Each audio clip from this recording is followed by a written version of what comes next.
So what is the most overused word in the English dictionary? Well, in my opinion, this word would be organic.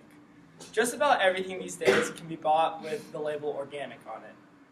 As a fourth-generation farmer from the Salinas Valley, I've seen firsthand the negative effects of this huge organic trend has on the agricultural sector. Today, I'll analyze how large-scale production agriculture grown in the organic way negatively impacts the agricultural sector, the environment, food production, and the consumer at large. So, to begin, the agriculture sector has largely been affected by this huge organic trend. In a personal correspondence with Kent Hibino, production manager for Henry Hibino Farms, I learned how organic farming puts stress on the small-scale farmer. Farming close to 3,000 acres, Hibino has nearly converted a third of his conventional land to organic. Due to organic regulations, land that has been farmed conventionally has to be left to sit idle for 4 years to then be farmed organically. Small farmers simply can't bear that time burden as they rely on their land to produce crops and produce income. This 4-year absence of production to convert their land to organic makes it fiscally impossible for small farmers to grow organic. As other larger farmers can bear this 4-year time burden, it devalues these smaller farmers' lands as it's no longer organically capable. So, furthermore, what are the effects of growing organic on the environment?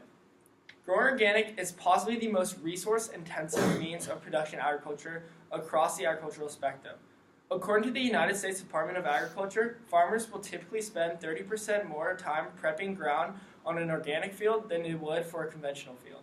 This means farmers will run gas-guzzling ground prep tractors for nearly a third more of the time than they would if they were farming conventional.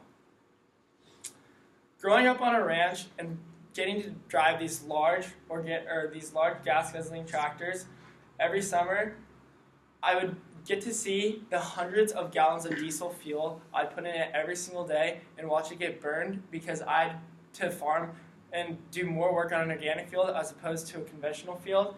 So the ground would be more fit to absorb the organic fertilizers that you need to put in to grow organic.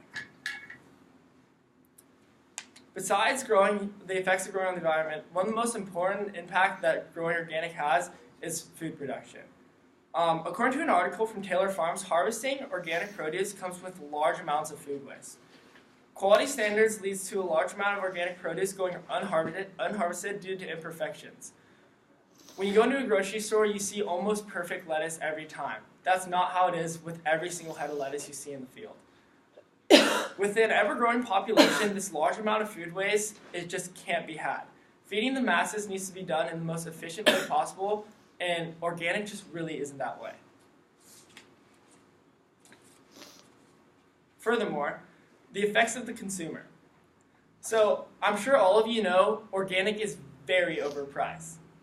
As a farmer in the Salinas Valley, feeding most of America, I can personally attest to us overcharging you for organic. Some studies from the University of California, Davis show that food service distributors are able to charge up to 15 to 20% more for organic product. This leads to you, the consumer, less variety of conventional produce in the grocery stores, and also leaves shelves flooded with this more expensive organic product. To conclude, organic production agriculture isn't as great as the rave as it's currently getting. The trend to eat organic has put stress on small farmers. It uses more resources to produce organic produce, which hurts the environment.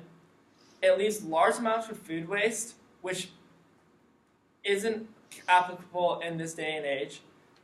Organic food is overpriced, but the one large takeaway that is a positive is that this organic trend is paying for my Cal Poly education.